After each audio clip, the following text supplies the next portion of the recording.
Allah Ta'ala fi kitabihil karim, a'udzu billahi minasyaitonir rajim, bismillahirrahmanirrahim. Wa may yuhajir fi sabilillah yajid fil ardi munazzaman katsira sa'a. Wa may yakhruj min baitihi muhajiran ila Allah wa rasulihi thumma yudrikul maut faqad waqa'a ajruhu 'ala Allah. Wa kana Allahu ghafurur rahim. Sadaqallahu al-azim. Bapak-bapak, ibu-ibu yang dimuliakan Allah, para sepuh yang dimuliakan Allah, musyrikah yang dimuliakan Allah.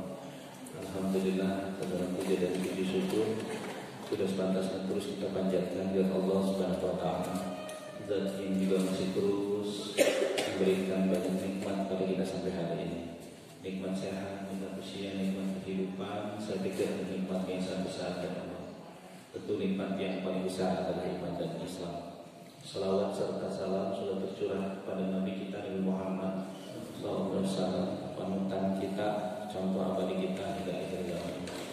Bapak-bapak, pertama mohon maaf saya nggak bisa bawa laptop, seperti biasa namanya teknologi.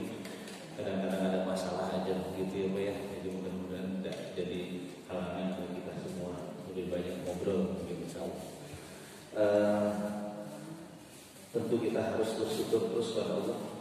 Kenapa? Karena di tengah ujian yang Allah datangkan kepada kita, nikmatnya masih lebih banyak ternyata dibandingkan ujian-ujian. Walaupun banyak jadinya aktivitas kita yang kita lakukan dalam kondisi darurat, ya Pak ya. Tapi kita bersyukur Pak.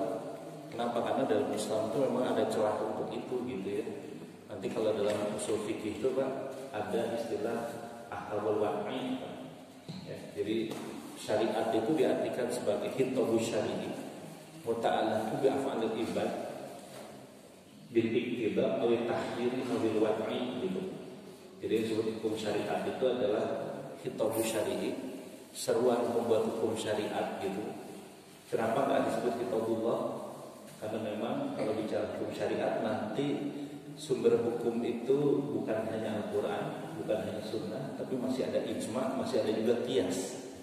Ya, qiyas itu adalah hukum yang diambil dari pandangan para mujtahid terhadap nas-nas syariat gitu. Ya, kenapa? Karena banyak hal yang baru yang tidak ada pada masa Rasulullah, tidak ada juga pada masa tabi'in, tidak ada juga masa tabi'in. Apakah kemudian hukumnya jadi tidak ada? Enggak. Dalam Islam ada istihad namanya Pak. Istihad itu adalah bagaimana para mujtahid menggali dari nusus syariah, dari nas-nas syariat berkenaan dengan persoalan-persoalan baru yang muncul.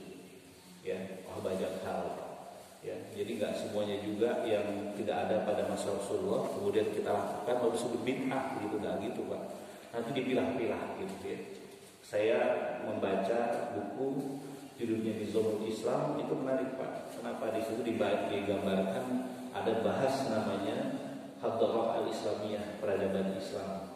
Ya, di Hadrah Islamiyah itu peradaban Islam itu digambarkan bagaimana kita mengambil peradaban, bagaimana kita mengambil sebuah persoalan terhadap mengambil hukum terhadap sebuah persoalan, dan itu selalu didasarkan pada nas-nas syariat. Jadi disebutnya hitobu syari'i, bukan hitobullah gitu. Ya, banyak kita udah pernah bahas tentang bayi tabung, kita udah bahas macam-macam sekali, banyak sekali ya. Hal-hal baru yang tidak ada pada masa Rasulullah yang sekarang harus disikapi gitu. Ya, penyikapannya bukan untuk rugi, bukan masalah mudarat, tapi bagaimana nas bicara tentang itu, dan itu kapasitasnya para mujtahid gitu, ya Pak ya. Nah, disebutnya hitobu syari'i muta'allaqu bi af'alil ibad, terkait dengan amal-amal hamba. Ada pertanyaan, kenapa enggak amalul mukallaf gitu? Karena biasanya terkena hukum itu mukallaf. Kita tuh disebutnya mukallaf. Kalau laki-laki itu mukallaf dia sejak dia balik, sejak dia mimpi basah itu berarti dia mukallaf. Kalau perempuan itu sejak dia mens itu mukallaf gitu. Misalnya gini, anak-anak kita itu yang dia belum balik kan nggak harus sholat. Ya kan nggak apa-apa dia nggak sholat, nggak apa-apa dia nggak sahur kan, yang belum balik dia belum balik kan nggak apa-apa dia nggak sahur. Kenapa kita ajarin sahur? Kenapa kita ajarin sholat? Ya supaya kedisiplinan aja. Nanti begitu dia balik dia sudah siap gitu. Tapi intinya dia belum kena hukum. Kenapa? Karena belum mukallaf. Nah biasanya hukum itu kenanya ke mukallaf gitu. Tapi yang disebut hukum syara itu bukan bi af'alil mukallaf, tapi bi af'alil ibad. Kenapa diberi hafal ibad? Karena ternyata nanti banyak hal-hal yang terkait dengan belum mukallaf tapi dia sudah kena kewajiban gitu. Nah, saya pernah menyampaikan tentang zakat, Pak. Zakat mal itu adalah zakat yang sifatnya ibadah maliyah khossah. Jadi kalau misalnya Bapak nyimpen uang di cucu Bapak yang umurnya baru 5 tahun misalnya, saking banyaknya uang, ini buat kamu 5 miliar misalnya gitu ya. Amin, Pak. Gitu Bapak, ini pelit banget bilang amin juga. Saya yakin gitu. Nah, nanti kalau kena kewajiban zakat dia kena. Bukan dianya yang kena, tapi hartanya yang kena. Makanya disebutnya bi'af'alil ibad. Ya. Orang-orang stres itu Pak, dia nggak mukallaf karena dicabut bagi dia, karena dia stres. Tapi kalau dia punya uang cukup dari nisabnya dan cukup kaulnya, dia kena zakatnya. Gitu. Walaupun dia secara hukum nggak harus sholat, dia secara hukum nggak harus saum, karena gila, hilang akalnya gitu. Tapi tetap kalau dia punya harta yang banyak, dia kena kewajiban. Jadi disebutnya af'alul ibad. Muta'allaqu bi ibad bil iqtida'. Nah, nanti kalau dalam usul fikih itu iqtida' itu tergantung pada kitab, Pak. Makanya kalau belajar usul fikih itu asik sebenarnya. Ada fi'il amr, ada khobar ya. Fi'il amr itu enggak serta-merta menjadi wajib, tapi harus ada qarinah untuk jadi wajib. Begitu juga khobar itu nggak selamanya khobar, tapi juga ada khobar yang berupa perintah, yang namanya iqtida'. Jadi kenapa jadi wajib, Pak? Bapak kira-kira tahu nggak kenapa sebuah hukum itu jadi wajib, Pak? Kenapa sholat subuh kita wajib tadi, tapi qobla subuhnya sunnah bukan wajib? Kan bingung kita, kenapa kok tiba-tiba ini wajib, tiba-tiba ini jadi sunnah? Kenapa nanti kalau ada yang sholat suruh itu jadi sunnah nggak wajib gitu? Nah itu iqtida'. Jadi yang jadi wajib itu karena dia khitabul fi'li atau talabah fi'li talaban jaziman namanya, Pak. Seruan untuk mengamalkan sesuatu talaban jaziman dengan seruan yang tegas, maka dia jadi wajib. Tapi nanti ada talabu fi'lan, talabu ghairu jaziman, maka dia jadi sunnah. Perintah mengamalkan sesuatu tapi perintahnya nggak tegas, keluar dari ruangan ini, itu perintah, Pak. Dalam bahasa Arab fil amr biasanya dia jadi wajib. Tapi ditanya orang, kalau saya nggak keluar dari ruangan ini gimana? Ya nggak apa-apa. Nah berarti kan perintahnya nggak wajib gitu. Jadi nanti nggak setiap kita ketemu perintah dalam Al-Quran jadi wajib gitu. Ya ini juga harus jadi pemahaman buat kita. Nanti kalau baca, biasanya kalau kita otodidak itu, belajar Islamnya otodidak gitu, baca Quran sendiri, baca hadis sendiri, tiba-tiba ada perintah, wah ini wajib nih kita laksanakan. Padahal belum tentu. Begitu ketika larangan itu belum tentu haram gitu. Kenapa? Karena tolabut tarki, tolaban jaziman itu baru haram. Perintah meninggalkan sebuah perbuatan dengan perintah yang tegas baru haram. Tapi kalau perintahnya meninggalkan sebuah perbuatan nggak tegas, maka nggak jadi haram, jadi makruh dia. Atau ada pilihan. Nah, jadi bapak-bapak ya. Usul fikih itu memberikan peluang yang banyak kita untuk memahami persoalan-persoalan gitu ya. Lalu ada disebut ahkamul wad'i, hukum kondisional, salah satunya rukhsah. Jadi rukhsah itu bukan kita ambil sendiri gitu, bukan apa-apa rukhsah bukan gitu. Dia ditentukan oleh syariat rukhsah itu gitu. Ya. Sehingga kita harusnya bersyukur kenapa? Karena dalam Islam ada celah hukum kita untuk bisa melakukan sebuah aktivitas tidak ideal tapi dalam kondisi yang sangat darurat gitu. Itu bukan karena kita bikin sendiri gitu, Pak. Kebayang nggak maksudnya? Ya, tapi karena memang itu adalah hukum. Jadi dia adalah bagian dari hukum syariat, ada rukhsah. Tapi rukhsahnya jangan kelamaan gitu. Jangan seumur-umur rukhsah aja gitu ya, Pak. Nah rukhsah itu kondisinya juga sangat kondisional. Misalnya gini, orang mengatakan bahwa nggak apa-apa saya makan babi kalau saya berada di sebuah daerah yang nggak ada lagi makanan kecuali babi gitu. Lah di mana daerah yang makanannya cuma babi mulu? Kan nggak ada. Jadi jangan kemudian tiba-tiba ini rukhsah, jangan gitu. Ya rukhsah itu syariat yang menentukan. Maka kalau di situ tidak ada makanan kecuali babi, dicari sumber makanan babinya apa. Oh ternyata umbi-umbian. Nah umbi-umbian harus dimakan, jangan babinya yang dimakan gitu. Kalau kita banyaknya belum apa-apa udah rusak duluan gitu. Gitu. Nah ini yang jadi masalah buat kita sekarang itu ya. Banyak sekali sebenarnya tidak terkategori rusak, kita malas melaksanakannya, kita ambil sikap rusak iman gitu. Ya, ini mah rusak lah saya mah gitu. Alhamdulillah enggak itu mana alhamdulillah. Jadi revolusi rusak gitu. Udah rusak atau kondisinya geus kieu gitu kumaha deui atuh urang rusak tuh kan diampun ku Allah gitu. Jadi malah kita yang menentukan rusaknya gitu kan aneh pada sebuah pelaku aktivitas yang dilaknat Allah tapi jadi kita ambil rusaknya dan alhamdulillah enggak itu mana alhamdulillah. Jadi kalau saya selalu merasa bersyukur Pak jadi seorang muslim.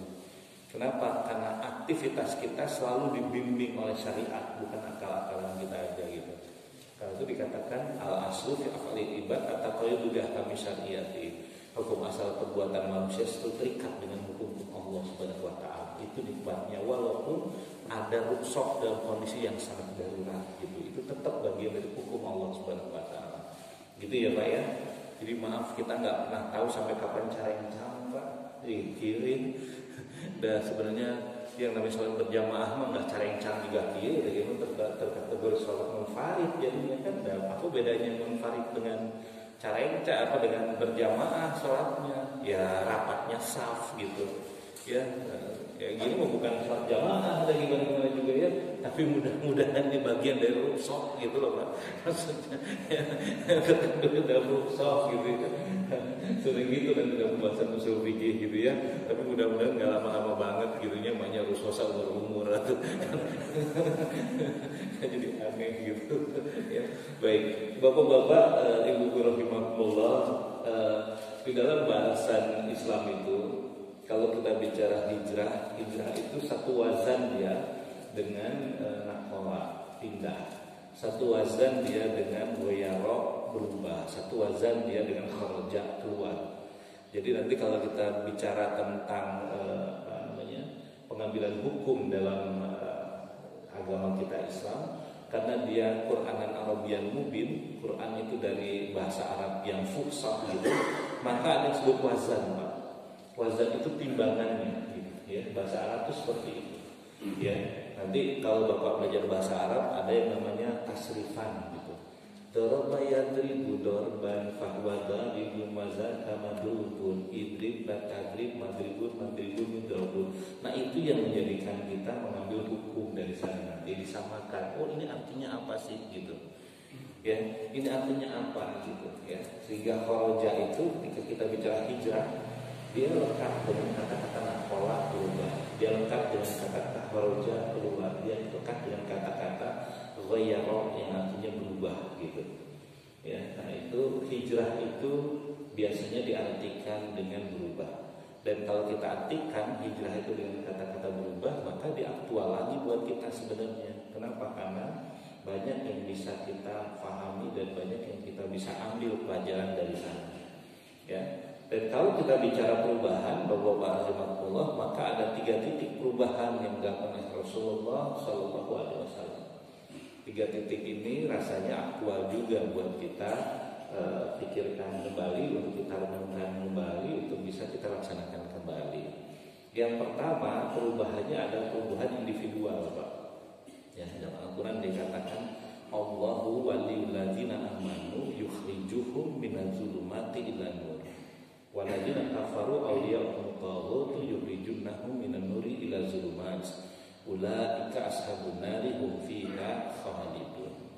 Jadi kalau kharaja itu diartikan sewazan dengan hijrah, ya, maka dalam Al-Qur'an dikatakan Allah adalah pelindungnya orang-orang beriman, mengeluarkan mereka dari kegelapan menuju cahaya terang. Jadi orang yang dikatakan hijrah itu adalah orang yang dia berubah, meninggalkan kegelapan menuju cahaya terang. Apa kegelapan di sini? Kegelapan di sini dalam masalah akidah dan dalam masalah syariat, dan kemudian menuju cahaya terang. Apa cahaya terangnya? Islam. Jadi Islam itu dianggap sebagai sebuah aturan hidup yang paling modern, Pak, yang pernah Allah turunkan bagi umat manusia. Allah tidak akan menurunkan aturan hidup yang berikutnya setelah diturunkannya Islam. Karena itu dikatakan Allahu waliyul ladzina amanu yukhrijuhum minadz-dzulumati ilan nur, mengeluarkan mereka dari kegelapan menuju cahaya terang. Waladina kafaru awliya'humut taghutu yukhrijunnahum minan nuri ilaz zulumat. Sebaliknya orang-orang yang ingkar kepada Allah Subhanahu wa taala, pelindungnya adalah taghut, setan di situ. Apa yang dilakukan setan itu? Mengembalikan mereka dari cahaya terang kepada kegelapan gitu. Jadi sampai kapanpun kenapa hijrah itu jadi aktual? Karena ada tarik menarik antara Allah dengan setan. Allah mengajak kepada ketaatan, minazulumati ila nuri, tapi kalau setan mengajak pada kegelapan, minan nuri ila zulumat gitu. Ya, dan acuan kegelapan dan cahaya terangnya itu adalah Islam. Dan Islam dianggap sebagai tata cara hidup yang paling mutakhir yang pernah Allah turunkan bagi umat manusia. Meninggalkan Islam itu hanya akan menjadikan manusia masuk dalam kegelapan. Ya, jadi Al-Quran itu agak bertentangan dengan teorinya Samuel Huntington, Pak. Mungkin Bapak pernah dengar pandangannya Samuel Huntington tentang class of civilization gitu, Pak, ya, peran peradaban. Kalau Samuel Huntington mengatakan bahwa peradaban yang tertinggi itu adalah kapitalis, Pak, sekuler gitu, dan dunia telah mencapai puncak peradabannya. Kalau sekuler kalah, kalau sekuler itu ada ambruk, maka dunia akan kembali ke kegelapan gitu katanya, Pak. Jadi tetap menggunakan terminologi nur, menggunakan terminologi zulumat gitu, cuman kebalik gitu. Kalau Allah mengatakan puncak tertinggi itu adalah Islam, ya, lalu kemudian kalau manusia meninggalkan Islam, dia hanya akan kembali pada kegelapan gitu, ya, baik dalam akidah maupun dalam syariat. Kalau Samuel Huntington kebalikan, puncak tertingginya adalah sekuler gitu, ya, lalu kemudian apa? Kalau sekuler runtuh gitu, maka manusia akan kembali pada kegelapan gitu. Mangga Bapak mau meyakini yang mana gitu, gitu, ya, Pak, ya, gitu ya. Ya, kenapa bisa seperti itu? Karena memang kenyataannya hari ini banyak kaum muslimin yang justru meninggalkan Islam gitu loh, mengambil yang lain gitu. Ya, coba aja betapa banyak kaum muslimin yang hari ini nih, ya, tanpa sadar dia terimbas dengan pemahaman sekuler kan? Ya, gitu ya. Buktinya apa? Buktinya kita menjadikan Islam itu hanya bagian dari ibadah ritual kita. Tapi di luar ibadah ritual itu kita nggak pernah pakai Islam kan? Artinya apakah imbasan sekuler itu luar biasa? Dan banyak orang yang takut untuk meninggalkan pemahaman itu gitu. Ya, sekuler itu kan menjadikan manusia itu sebagai pembuat hukum, di mana manusia itu menguasai segala-galanya. Ya, Tuhan itu hanya tempat mencipta dan tempat kembali. Tapi dalam kehidupan dunia Tuhan nggak punya peran untuk mengatur hidup manusia. Karena itu namanya disebutnya fasludin anil hayah, Pak. Pisahkan agama dari kehidupan. Gitu. Ya, agama nggak ditinggalkan sama sekali, tapi agama nggak boleh dipakai untuk mengatur persoalan kehidupan. Dan ini sekuler, fasludin anil hayah. Ya, hari ini kita alami gitu. Mungkin kita orang yang paling jago dalam ibadah ritual, kalau menurut saya. Tapi begitu keluar sejengkal saja dari ibadah ritual kita, ya kita sudah tinggalkan lagi Islam. Bahkan kita hanya mengatakan jangan pakai Islam deh, gitu. Ini mah ada bebas nilai, gitu. Bekerja bebas nilai, gitu ya. Berkesenian bebas nilai, berpolitik bebas nilai, semuanya jadi bebas nilai. Berekonomi bebas nilai, tiba-tiba. Kan luar biasa gitu. Ya, dan banyak orang yang sangat bangga dengan itu sekarang, sehingga ketika diajak kembali pada Islam itu nolaknya luar biasa. Kenapa? Karena dia tadi merasa bahwa sekuler ini puncak gitu. Ya, kehidupan sekuler ini puncak. Kalau kita lari dari sekuler, maka kita hanya akan kembali pada kegelapan gitu. Jadi Islam seringkali dianggap sebagai kegelapan. Bahkan nanti gini, Pak, kalau Bapak belajar sejarah dunia itu, Pak, ya, Bapak bisa lihat nanti dunia itu dimulai pada masa setelah kelahiran Isa Al-Masih, BC namanya, dan AC, before Christ, lalu kemudian setelah Isa Al-Masih. Lalu sejarah itu berhenti. Kapan sejarah itu berhenti? Abad ke-5. Dunia masuk ke dalam zaman kegelapan katanya gitu. Kapan dunia itu dimulai lagi? Setelah Orde Baru kan, setelah revolusi industri sampai sekarang gitu. Jadi ada satu masa di mana dunia itu berada dalam kegelapan gitu. Padahal kalau kita lihat sirah, justru abad ke-5 itu ada kelahiran Rasulullah gitu. Ya, sampai kemudian Islam itu terus berkembang kan. Pada masa Rasulullah, pada masa Khulafaur Rasyidin, ada Abu Bakar, ada Umar, ada Utsman, ada Ali di sana. Pada masa Umayyah, lalu kemudian pada masa Abbasiyah, pada masa Utsmaniyah, 1300 tahun peradaban Islam itu muncul gitu. Tapi dalam sejarah Eropa ini dianggap sebagai kegelapan dunia. Jadi jangan heran Pak, tarik menariknya tuh ayat itu betul gitu. Allahu waliyul ladzina amanu yukhrijuhum minaz zulumati ila nur. Allah mengeluarkan manusia dari kegelapan menuju cahaya terang, menuju Islam gitu, tapi setan memasukkan manusia dari cahaya terang kepada kegelapan. Karena itu gak heran kalau mereka menganggap Islam itu adalah sebagai kegelapan gitu. Ya, terbukti dengan distorsi sejarah. 1300 tahun itu dianggap sebagai sejarah gelap dunia. Padahal itulah puncaknya peradaban manusia, puncaknya peradaban Islam. Ya, bapak-bapak nanti bisa lihat lah. Kalau saran saya juga bapak-bapak punya duit gitu ya, jalan-jalan ke Turki. Ya, Turki termasuk yang bagus Pak, mengabadikan sejarah peradaban Islam gitu. Termasuk berhasil lah kalau menurut saya ya. Nah, kalau bapak-bapak pengen romance lagi dengan istri gitu ya, jalan-jalan ke sana duaan gitu, baru udah mature ya, atau dan segala gitu. Bapak-bapaknya bobogohan deui sama si ibu gitu nya, asal ulah boga budak deui dan geus aki-aki. Ya, jadi nggak apa-apa, kita bisa melihat kan di sana bahwa oh iya ya, ternyata nggak sesederhana itu gitu loh. Ya, kenapa Eropa menyebut ini zaman kegelapan dunia? Karena memang mereka punya keinginan untuk menghilangkan sisa-sisa peradaban Islam gitu. Sehingga kalau kita bicara tentang peradaban Islam, pasti nanti dimunculkan jelek-jelek kan. Persoalan perang antara Muawiyah dengan Hasan Hussein gitu ya. Itu aja yang dibicarakan. Wah, Islam itu gelap gitu ya. Ininya apa, peradabannya itu nggak layak untuk ditinjau ulang gitu. Ya. Sekarang kurang gelap gimana peradaban itu gitu ya. Nah ini menunjukkan bahwa kalau kita bicara tentang hijrah, kita bicara tentang kharajah, keluar dari kegelapan menuju cahaya terang itu ya. Tetapi tentu saja setan tidak menginginkan itu. Setan menginginkan bahwa manusia kembali ya pada kegelapan setelah dia mendapat cahaya terang tersebut. Ya, jangan heran juga Pak kalau kita sekarang menyaksikan bahwa banyak Muslim yang hari ini justru bangga dengan sekulernya gitu, ya bangga dengan liberalnya, pelan-pelan meninggalkan Islam karena menganggap Islam terkampungan gitu, ya jadi lebih bangga gitu jadi liberal gitu.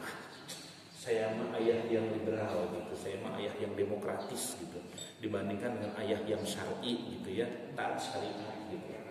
Ya, toleran gitu ya, saya itu ayah yang lebih toleran gitu.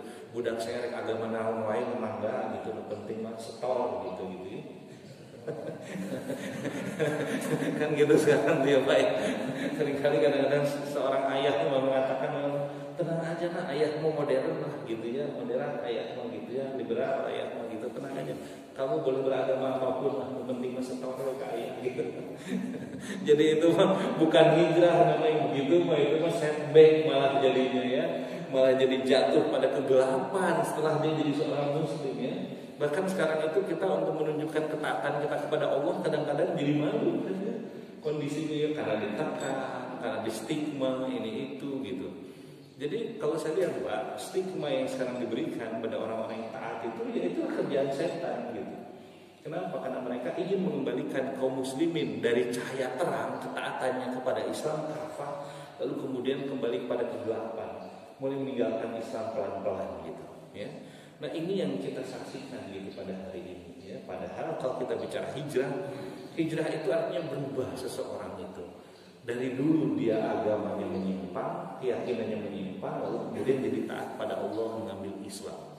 Ya, jadi bapak-bapak rahimahullah, jangan terlalu terpesona dengan sekuler sekarang ini, liberal sekarang ini, ya kayak yang iya gitu ya. Sekarang tuh ada istilah Bu, child free ya Bu ya. Ibu udah tahu child free? Seorang wanita sekarang menolak untuk punya anak, Bu, coba ya, karena tidak ingin kehidupannya terganggu dengan adanya anak Pak. Coba, jadi perempuan modern itu dia boleh nikah, dia boleh kumpul kebo gitu ya, tapi dia punya pilihan untuk tidak punya anak dalam hidupnya. Maka gimana berikutnya? Dia angkat rahimnya, Bu. Ya, tetap ya perilaku seksualnya tetap saja seperti itu. Dia bisa kemudian berzina dengan siapapun, tapi dia tidak pengen punya anak. Jadi namanya gerakannya sekarang child free. Yang sedihnya menjadikan ikonnya perempuan pakai kerudung gitu. Ya, sedih sekali itu. Perempuan pakai kerudung gitu. Jadi mikir ya, ngapain jadi perempuan atau ya? Kalau kemudian takut punya anak gitu ya. Karena menganggap bahwa dia perempuan modern gitu yang tidak ingin dia ingin kalah oleh laki-laki gitu. Ada laki-laki masa enaknya gitu, ada perempuan masa nggak boleh gitu. Ada laki-laki bisa keluar rumah seenaknya, masa perempuan harus ada waktu untuk membesarkan anak gitu, sehingga diam di rumah saja gitu. Kamu bayangkan Pak, pemikiran-pemikiran ini sekarang didorong terus Pak, yang seperti ini, ya. Sehingga kemudian nanti suatu saat kita akan menemukan hal seperti itu dalam kehidupan kita. Nauzubillah min dzalik, nauzubillah. Ya, padahal wanita itu dimuliakan justru karena posisinya sebagai wanita. Ya, salah satunya dia adalah ummun warabatul bait, dia adalah ibu dalam rumah tangganya. Ya, dimuliakan dengan anak-anak yang dilahirkannya gitu. Kalau anaknya meninggal karena dia melahirkan sampai 3 anaknya meninggal, dia dapat jannah di sisi Allah Subhanahu wa taala gitu. Ya, tapi sekarang ini tiba-tiba perempuan modern itu diserang dengan yang seperti itu gitu. Ya, jadi ini gerakan child free ini lagi gencar, lagi didorong sekarang ini ya. Apalagi katanya dalam masa pandemi seperti sekarang ini ya, anak-anak itu jadi beban gitu ya, karena kondisi sulit secara finansial orang tua. Salah satu beban itu adalah anak gitu. Jadi pilihannya apa? Kalau pengen menikah di masa pandemi ya jangan punya anak gitu Pak. Masya Allah ya. Kan kayak yang mulia ya Pak ya. Kayak mulia gitu, nggak usah punya anak. Ya, jadi hanya menghabiskan waktu di dunia kerja gitu ya, perempuan terus kerana nikah gitu ya. Yang berikutnya kan akhirnya menolak rumah tangga ya. Tapi dia punya kebutuhan seksual, gimana akhirnya dia kumpul-kumpul gitu, dia pelaku seks bebas, cuma gitu-gitu aja Pak. Ya, nauzubillah min dzalik, nauzubillah. Jadi Bapak-bapak, kalau kita bicara tentang hijrah, maka kita bicara tentang perubahan, dan perubahan yang paling besar salah satu dari Rasul titiknya adalah individu. Orang itu setelah dia melalui masa-masa jahiliyah diajar untuk masuk ke dalam Islam, sehingga kemudian dia dikatakan hidup dan cahaya terang gitu, nur. Ya, Islam itu dianggap sebagai cahaya terang yang menghidupkan manusia. Kalau meninggalkan Islam, orang hanya akan kembali pada kejahilian, gitu ya. Nanti contoh-contohnya banyak. Yang kedua, Bapak-bapak rahimakumullah, perubahan yang dilakukan oleh Rasulullah itu adalah perubahan masyarakat. Jadi Islam itu tidak berhenti sampai orang per orang. Jadi bukan kemudian pun orang soleh gitu batur makan antep gitu, enggak gitu. Ya, ada Al-Qur'an, ayat Al-Qur'an yang mengatakan bahwa ku anfusakum wa ahlikum nar. Jaga dirimu dan keluargamu dari api neraka. Tapi ayat itu kan tidak berhenti sampai di situ. Muncul ayat yang lain itu isinya fasda bima tu'maru wa a'rid 'anil musyrikin. Sampaikan Islam ini dan berpalinglah dari orang-orang musyrik. A'rado itu berpaling. Ternyata di maksud a'rado itu bukan menyampaikan Islam kemudian pergi, menyampaikan Islam kemudian pergi, bukan. Tapi menyampaikan Islam lalu mengajak orang untuk meninggalkan tata cara hidup orang musyrik gitu. Dan ini yang dilakukan Rasulullah. Ya, dulu mereka sedang asik dengan perzinahan. Ini opininya. Lalu kemudian Islam mengatakan wala taqrabuz zina. Kan perzinahan itu bukan hanya dilakukan orang per orang, tapi dia menjadi budaya di tengah masyarakatnya. Seorang perempuan itu kalau ingin menikah, dia ditiduri oleh 10 orang laki-laki, kemudian secara adat nanti dia menunjuk siapa yang akan jadi suaminya. Seorang laki-laki ketika dia mau menikah, dia meniduri 10 orang wanita, lalu kemudian dia menunjuk siapa yang akan jadi istrinya. Dan ini secara opini dibenarkan gitu. Jadi bukan dianggap sebuah perilaku yang tercela, bahkan dibenarkan gitu. Nah, Islam datang kan mengkoreksi itu gitu dengan akad gitu, ya, dengan mengharamkan zina dan kemudian dengan nikahnya dengan akad. Artinya kan ada opini yang berubah tuh. Kalau dulu mereka sedang asik dengan mengubur anak perempuan mereka hidup-hidup karena anak perempuan itu sebagai beban. Ya, lalu Islam kemudian datang bahwa mengatakan bahwa inna khalaqnakum min dzakarin wa untha, enggak ada masalah laki-laki dan wanita itu enggak ada yang beda, illa bittaqwa, kecuali dengan ketakwaannya. Kan itu opini publiknya diubah gitu. Ya, yang menarik itu begini, Pak. Pada masa sebelum Islam datang itu, seorang ayah kandung itu dia tidak boleh menikahi mantan istri anak kandungnya.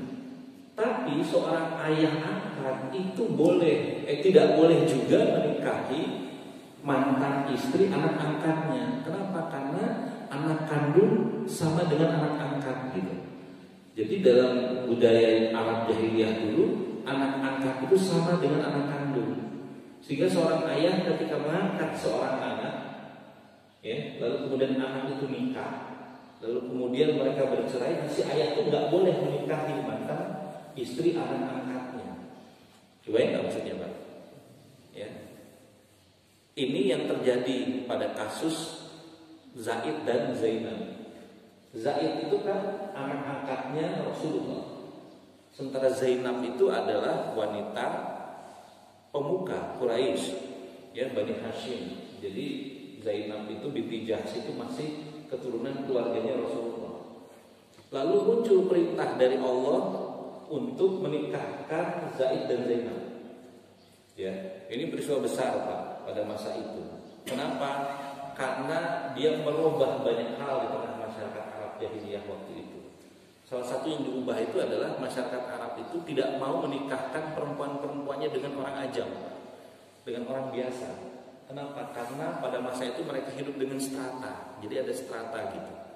Ya, di mana wanita Arab itu nggak boleh nikah dengan orang biasa gitu. Nah, dengan diperintahkannya Zainab menikah dengan Zaid, maka itu diubah. Gak ada persoalan dengan strata sekarang. Wanita Arab boleh nikah dengan laki-laki yang manapun dengan syarat dia Muslim gitu loh, Pak. Ya, sekarang ini kan Arab kembali lagi lah ya pada masa jahiliyah gitu ya. Bapak seganteng-ganteng apapun bapak nggak akan bisa menikah dengan perempuan Arab gitu, Pak.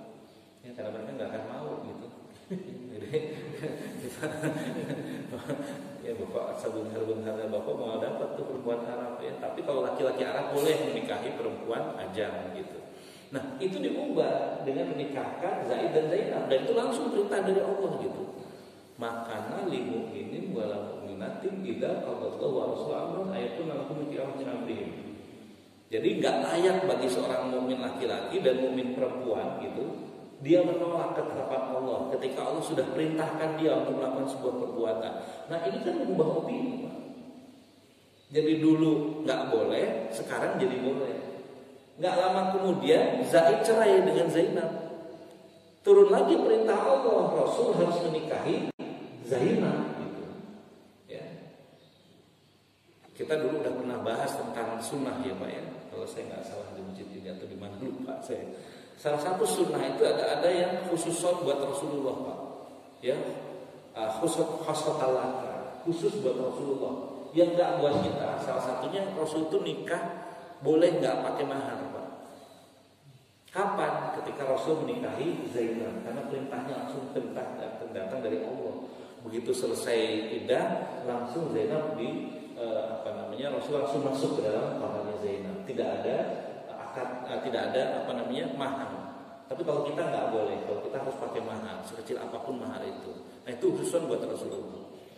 Nah, sejak menikahnya Rasul dengan Zainab itu diubah lagi opini yang ada di orang Arab bahwa sekarang yang namanya bapak angkat itu boleh menikahi mantan istri anak angkatnya. Kenapa? Karena bapak angkat itu, anak angkat itu nggak sama dengan anak kandung gitu.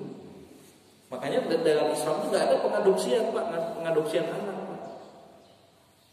Kalau dalam terminologi sekuler ya pengadopsi anak, Pak. Ya, nggak pengen punya anak, child free gitu, takut tubuhnya rusak, gimana caranya? Ambil anak dari kecil gitu, diadopsi, dijadikan sebagai bagian dari keluarga. Dalam Islam nggak begitu gitu. Anak angkat tetap saja jadi anak angkat, nggak pernah bisa jadi anak kandung. Kenapa? Karena nanti perangkat hukum yang berbeda. Ada persoalan waris, ada persoalan awal, ya, ada persoalan nikah nanti kan, ya. Misalnya kita ngangkat seorang anak angkat gitu, lalu tinggal di rumah kita. Ya, nggak lama kemudian kita punya anak, istri kita punya anak, mereka beda jenis kelamin, satu laki-laki satu perempuan, mereka boleh nikah kan? Betul nggak Pak? Boleh kan? Gitu. Kenapa? Karena hukum pernikahan boleh kan? Jadi opini-opini itu diubah oleh Rasulullah gitu dengan menyampaikan Islam. Gitu. Jadi Islam bukan agama pribadi gitu loh Pak maksudnya, bukan hanya sekedar mengubah orang menjadi orang soleh gitu, tapi opini-opini publik itu pun diubah gitu oleh Rasulullah SAW, sehingga diatur dengan Islam. Mereka dulu kalau menimbang timbangan, kalau untuk diri mereka sendiri mereka untungkan, tapi kalau untuk orang lain mereka rugikan. Maka turun ayat wailul lil mutaffifin idza talu ala nasi yastawfun wa idza qaluhum aw ladunhum yukhsirun, kan gitu kan.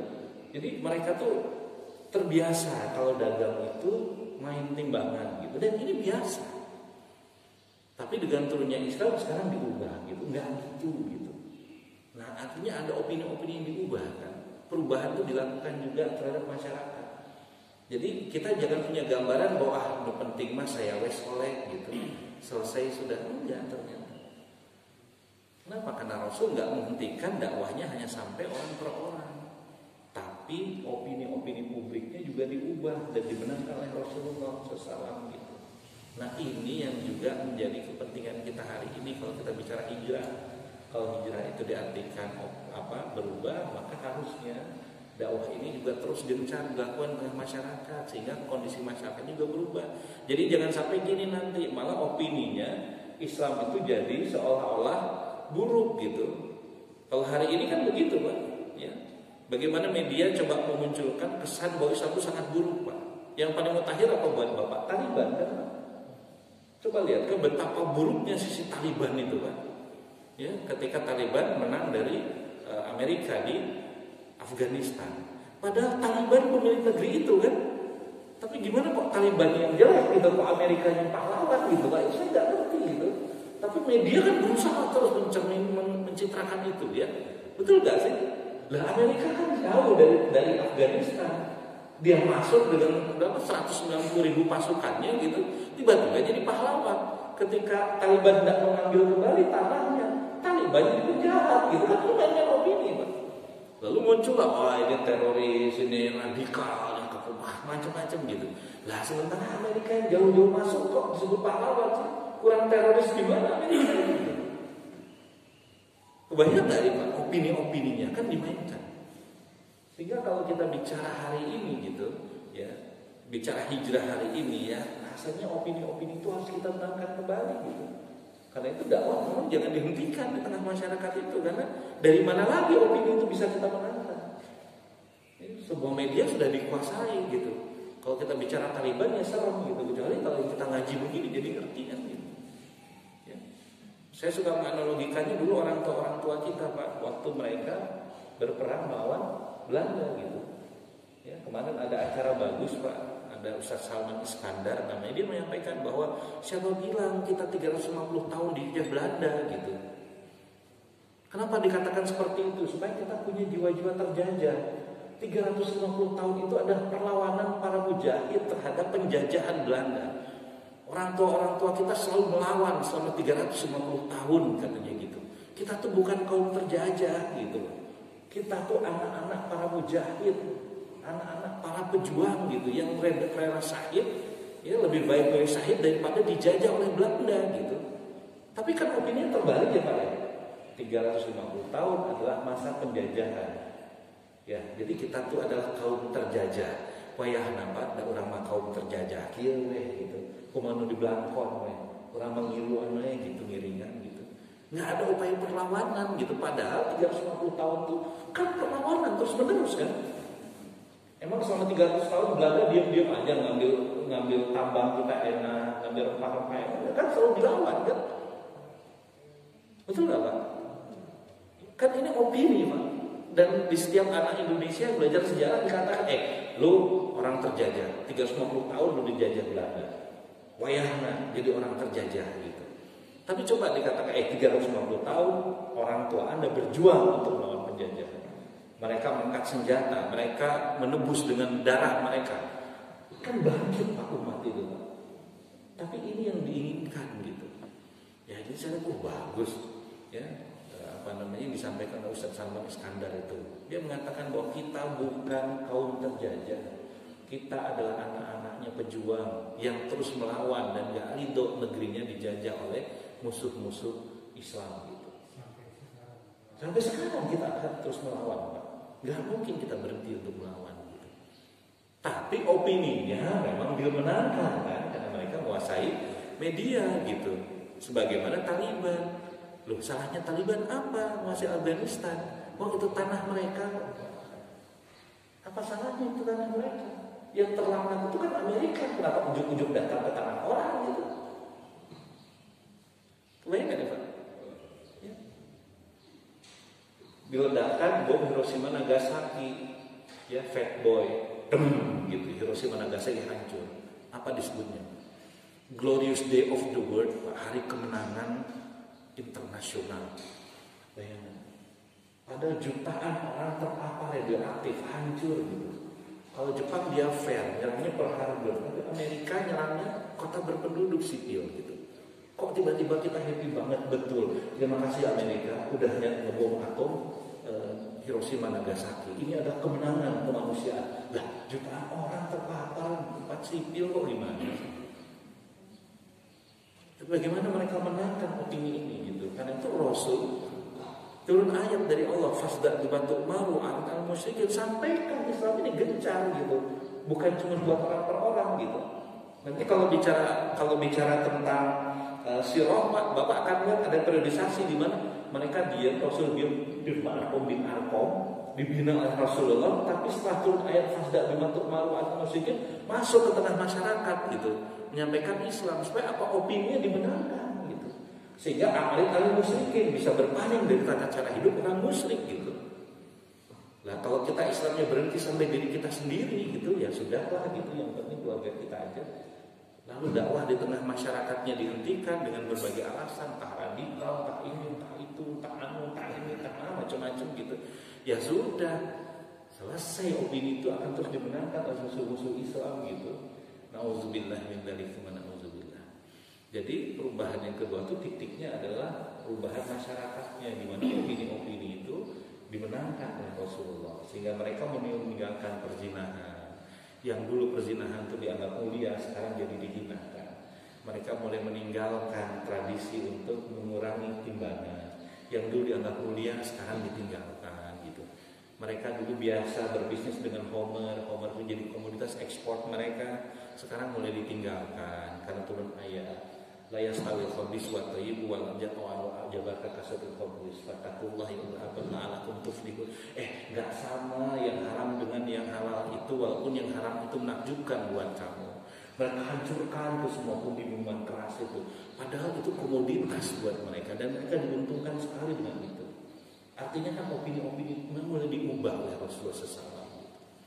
Ya, jadi mudah-mudahan Pak, kita juga kalau bicara hijrah ya masih harus terus berjuang untuk betul-betul hijrah gitu. Kenapa? Karena hari ini opini-opini publik itu dimenangkan justru oleh musuh-musuh Islam, yang jadi mengesankan seolah Islam itu buruk gitu. Ya, saya pengen nanya lah, di opini ibu-ibu, kira-kira poligami itu mengerikan nggak Bu? Pisan ya Bu ya. Pisan gitu ya, pisan, opini itu jelek pisan gitu ya kalau udah bicara poligami itu ya. Jarang lah ibu-ibu mengatakan poligami oke gitu, jarang lah ibu-ibu mengatakan poligami padahal perintah Allah gitu sebenarnya ya. Ya kan tetap aja kalau saya mengatakan nggak usah ditolak bahwa suami kita nggak perlu berpoligami, ya alhamdulillah, tapi nggak usah ditolak perintahnya gitu. Ya, dan itu kan nggak sebab, itu kan hanya pilihan saja gitu. Ya, itu kan hanya pilihan saja, nggak ada keharusan kan gitu. Ya, tapi opini berhasil dimenangkan gitu. Ya oleh muslim banyak lagi Pak. Ya, hari ini kalau kita bicara Islam melekatnya dengan terorisme gitu ya, radikal ya, yang begitu-begitu kan. Ya, nah, mungkin nanti sholat pun akan dikatakan radikal. Tiba-tiba Bapak begitu azan berhenti dulu rapatnya, sholat. Radikal siapa nih gitu. Nanti gitu. Nanti gitu Pak. Jadi Rasul berhasil menangkan itu. Yang ketiga, karena waktunya sudah cukup. Titik perubahan itu yang juga menarik adalah perubahan sistem. hijrah dari Mekah ke Madinah itu mengubah bentuk sistem kenegaraan yang pernah ada. Ya. Jadi Rasul pasca hijrah dari Mekah ke Madinah itu membangun yang namanya Daulah Islam. Daulah Islam itu berbeda dengan Romawi dan Persia. Rasul bisa saja mengadopsi sistem yang ada pada masa itu, yaitu Romawi dan Persia dengan sistem kerajaannya. King doesn't do wrong gitu, Pak. Ya, raja nggak pernah bikin salah. Kalau raja salah, kembali ke pasal pertama, raja nggak pernah bikin salah. Kan gitu. Kan ini kan ospek kan gitu, Pak. Kakak angkatan nggak pernah bikin salah. Kalau kakak angkatan salah gimana? Kembali ke pasal pertama. Kakak angkatan nggak pernah bikin salah. Kan raja juga gitu, Pak. Ya, king doesn't do wrong. Raja nggak pernah bikin salah. Gitu. Dan ini ada pada masa itu, ada Romawi, ada Persia. Tapi Rasul nggak ngambil itu gitu. Kenapa? Karena Rasul setelah menegakkan daulah Islam lalu jadi kepala negara, aturannya bukan Rasul yang bikin gitu loh. Tetap aturannya dari Allah Subhanahu wa taala. Maka dikatakan fahkum bainahum bima anzalallah wa la tattabi ahwa'ahum. Muhammad, berhukumlah kamu dengan hukum yang diturunkan Allah. Jangan ikut hawa nafsu mereka. Jadi sebagai kepala negara, Rasul nggak pernah bikin aturan. Rasul hanya menegakkan hukum Allah gitu. Beda dengan Romawi Persia. Ketika seorang jadi kepala negara, maka dia yang buat aturan gitu, dan dia nggak pernah bikin salah gitu. Modelnya jadi beda gitu. Atau beda juga dengan apa yang terjadi di Mekah sebelumnya. Kalau di Mekah itu kan rakyat yang bikin aturannya di Darun Najwa, Pak. Mereka berkumpul, pemuka-pemuka mereka nanti berdiskusi, memutuskan apa yang baik buat masyarakatnya. Kalau sekarang ada yang disebut dengan kedaulatan rakyat, kan gitu ya. Kan gitu, Pak. Ternyata apa? Pas hijrah dari Mekah ke Madinah, Rasul nggak ngikutin keinginan masyarakatnya gitu. Tapi Rasul ikut hukum Allah. Makanya dikatakan fahdaruhum ayaftinuka ba'di ma aghafilakum. Hati-hati Muhammad, jangan sampai kau ikut keinginan-keinginan mereka, sehingga bisa memalingkan engkau dari perintah Allah gitu. Ini kan luar biasa. Karena itu model tata pemerintahan yang sangat berbeda itu adalah pasca hijrah Rasul dari Mekah ke Madinah. Ini yang disebut dengan daulah Islam. Tidak mengikuti model Romawi Persia, tidak juga mengikuti modelnya Mekah. Tapi bikin sebuah konsep ketatanegaraan baru yang datang dari Allah Subhanahu wa taala, yang disebut dengan daulah Islam.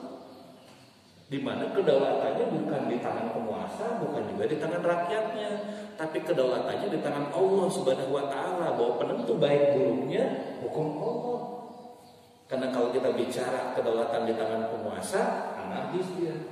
Tapi kalau kita bicara kedaulatan ada di tangan rakyat, ya kan sekarang jadinya gitu. Terpuguh itu mana acuan kebenarannya, rakyat yang mana yang disebut model kedaulatan itu? Kan nggak ada juga gitu. Maka suatu saat ketika pada masa Rasul di Madinah itu ada seorang wanita yang mencuri, gitu ya. Lalu kemudian sahabat ingin keringanan bagi wanita ini. Tapi apa kata Rasulullah sebagai kepala negara? Lau atna Fatimah binta Muhammad farakat laqatatu yadaha. Kalau yang mencuri itu Fatimah anaknya Muhammad, aku pasti potong tangannya gitu. Coba bayangkan. Kenapa? Karena sekarang kedaulatannya bukan di tangan penguasa, bukan juga di tangan rakyat, tapi hukum Allah. Dan hukum Allah berlaku bagi semua. Kalau keluarga Muhammad mencuri, gimana? Aku potong tangannya, kata Rasulullah SAW gitu. Ini perubahan yang luar biasa gitu. Jadi Islam itu bukan hanya agama pribadi, tapi Islam itu juga agama masyarakat, dan Islam itu juga agama negara. Di mana pasca hijrah dari Mekah ke Madinah, Rasul menjalankan hukum Allah untuk mengatur kehidupan masyarakatnya. Apa muslim semua? Ya enggak. Di Madinah itu muslimnya cuma dikit, Pak. Nanti Bapak lihat komposisi masyarakat ketika Rasul hijrah dari Mekah ke Madinah. Kaum muslimnya cuma dikit kan? Cuman yang hijrah aja dari Mekah ke Madinah kan? Dan sebagian kaum Ansor kan gitu. Yang hijrah dari Mekah ke Madinah namanya Muhajirin, sementara yang ada di Madinah namanya Ansor, penolong, kan cuma dikit jumlahnya. Selebihnya ada Majusi di sana, ada Yahudi di sana, ada Nasrani di sana, ada orang-orang musyrik di sana. Tapi mereka diatur. Sekarang hukumnya bukan buatan Muhammad, tapi hukum Allah Subhanahu wa taala. Jadi ini yang menarik kalau menurut saya gitu. Jadi kalau bicara hijrah, kita bukan cuma bicara bahwa orang itu jadi soleh setelah dia bermaksiat, bukan cuma itu. Tapi ada perubahan juga di mana opini-opini itu dibenarkan oleh Rasulullah. Ada perubahan juga di mana kemudian Rasul membangun sebuah kekuatan yang disebut dengan daulah Islam. Dan hari ini Bapak-bapak rahimahullah dikatakan sebagai sebuah masyarakat yang paling beradab yang pernah ada dalam kehidupan manusia.